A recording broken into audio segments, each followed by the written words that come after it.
Okay, alright, so today I want to try a bit of an experiment.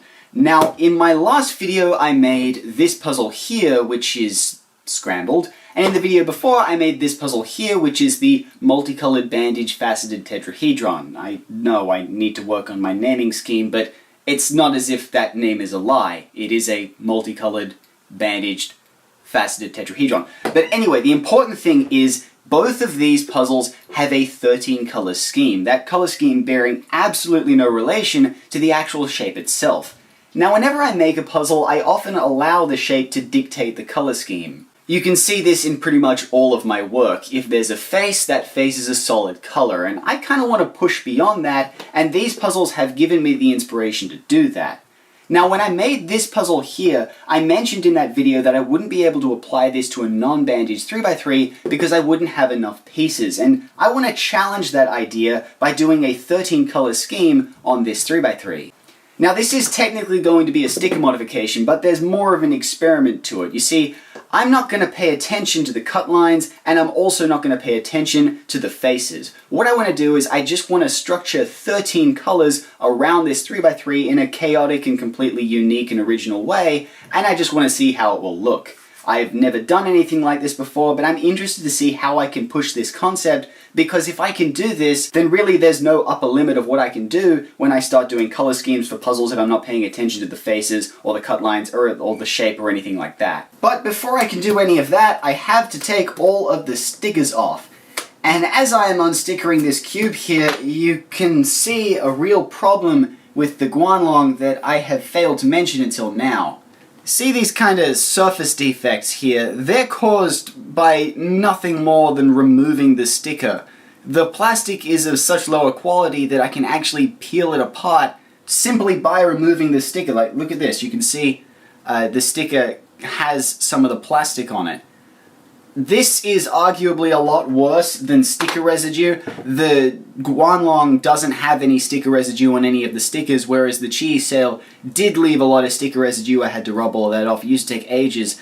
And when I first looked over this puzzle, I thought that it was fantastic that I didn't have to deal with that. But every third or fourth Guanlong that I actually unsticker, I end up with this issue. And it's one of the reasons why I haven't been peeling the stickers off when I go in to cut them or do anything like that.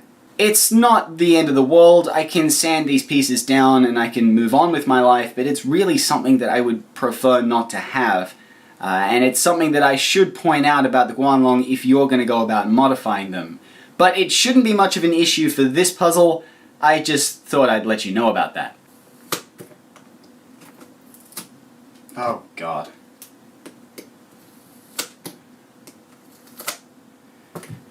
Yeah, this cube is terrible. Let's try this one.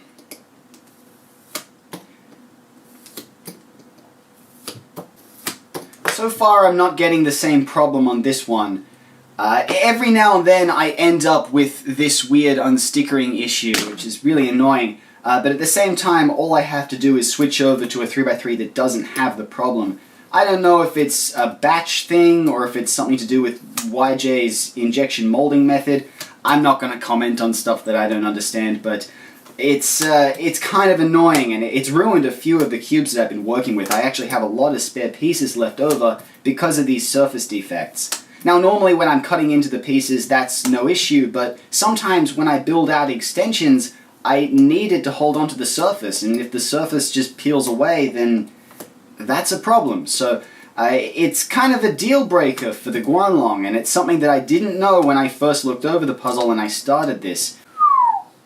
Alright, so that is all unstickered, and now everything is ready to start stickering this puzzle up. But before I do that, I'm going to take this apart and I'm going to rub down all the pieces with some Scotch-Brite. This stuff here.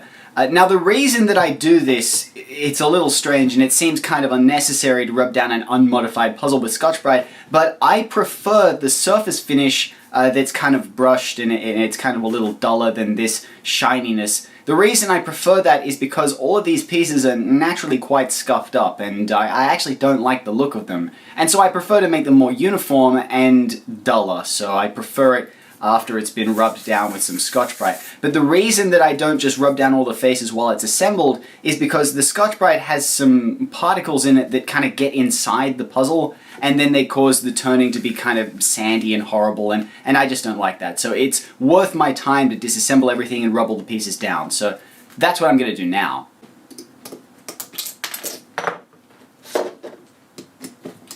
I really miss using a drill to disassemble stuff. I can't wait to do a Megaminx mod. I only have 5 more videos to go until this series is over. I really wish I had better planned and prepared Christmas time. It would have been done by now. But at least I get to finish all of this stuff.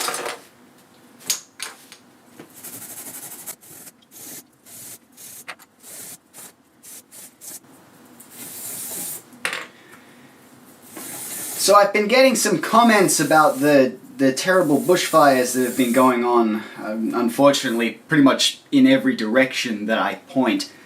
Luckily, I'm in an area of Sydney that is pretty safe, although not completely invulnerable to the bushfires.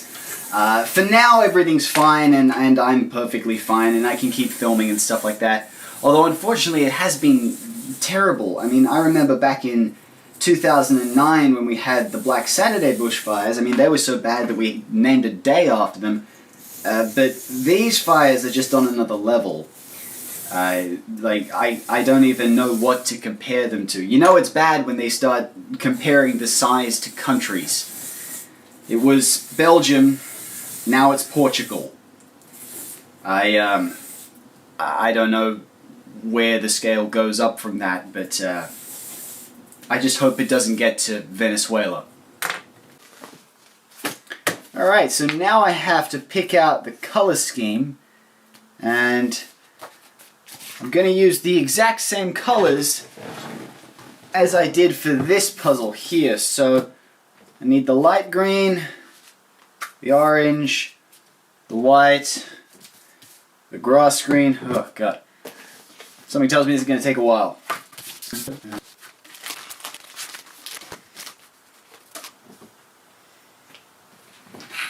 One, 2, 3, 4, 5, 6, 7, 8, 9, 10, 11, 12.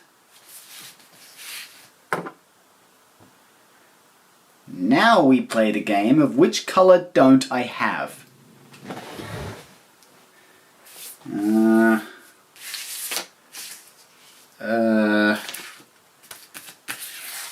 Oh, it's red.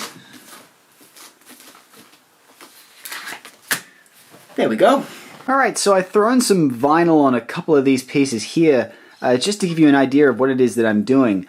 All I want to do is I just want to sticker up the pieces and then figure out a kind of arbitrary, really, borderline between one color and another. Because I can't sticker everything while it's assembled, I just won't get as good a sticker job. I have to go piece by piece, and because of that I have to kind of butt the pieces up against one another and then just create these arbitrary kind of divisions between one color and another. I'm really just going along and making the colors look nice, or at least as nice as I can make them, but it's going to be a little chaotic, and the idea is to just have them scattered throughout with no clear pattern as to what all of the colors are doing. Some of them are going to be bigger than others, but for the most part I want to have all of them cover around about the same amount of area. I don't think I'm going to be able to do that just because I have no structure on how I'm doing this, but I think it's going to be a fun little exercise on doing it in the first place. A few moments later. So I've done one small section here, and you can see that I've just kind of picked some lines at random, and I've sticked up a small part of the puzzle to be this lovely aqua color. And now what I'm going to do is I'm just going to butt other colors up against all of the borders, and I'm just going to try and make a chaotic pattern that extends around the cube. Normally I don't sticker these puzzles while they're assembled, but in this particular case I think it's actually going to be easier if I leave everything partially assembled. That way I can lay down a big piece of vinyl like this, and then I can just cut around it very roughly, disassemble everything, and then I can trim up all the pieces individually.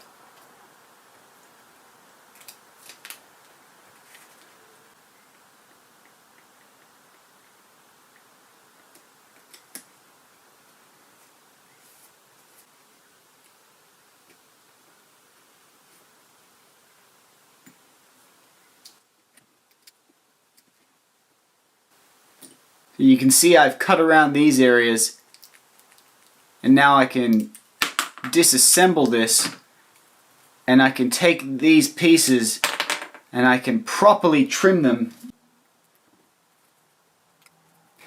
and I can make it look a little nicer.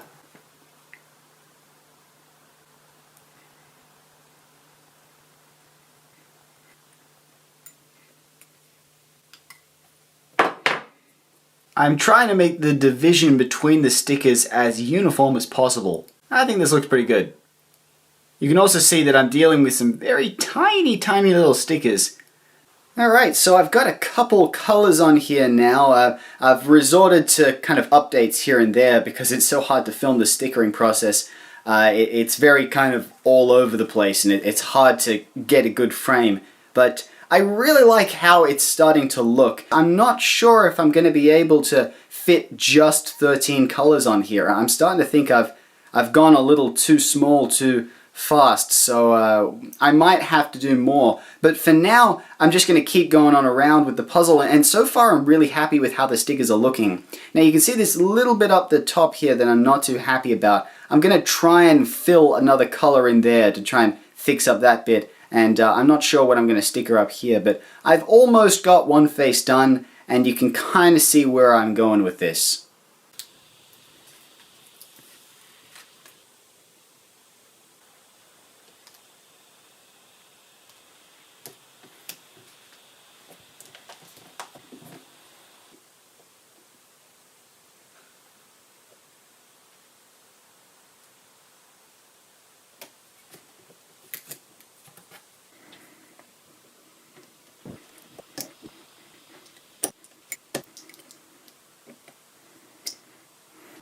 Behold, the puzzle is done, and it took a little longer than I was expecting. I actually had to wait until, well, the following day so I could film the B-roll.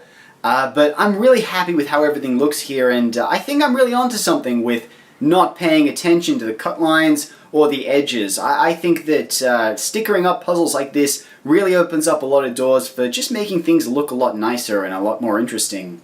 It kind of reminds me of a stained glass window, or did you ever do that thing on MS Paint when you draw a load of lines and then fill all the pieces with different colors?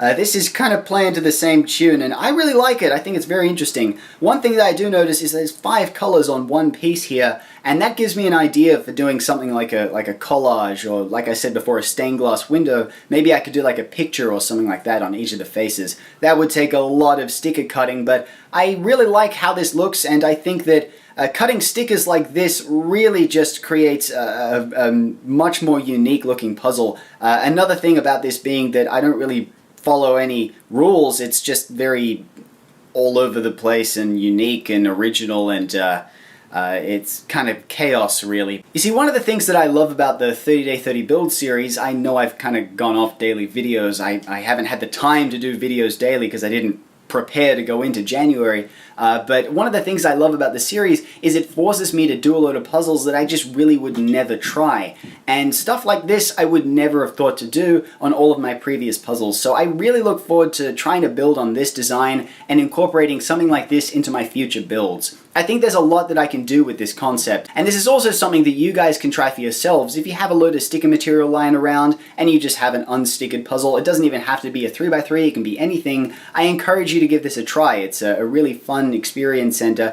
it'll also teach you a lot about cutting stickers. I actually did get a chance to solve this, although it was really difficult and it was hard to find out where all the pieces went, but a 3x3 isn't that hard to solve, even in this color scheme. I think it needs to be something a lot higher order, like a 5x5 or a 7x7. But anyways, I hope you guys like this puzzle. Thank you all for watching, and I'll see you next time.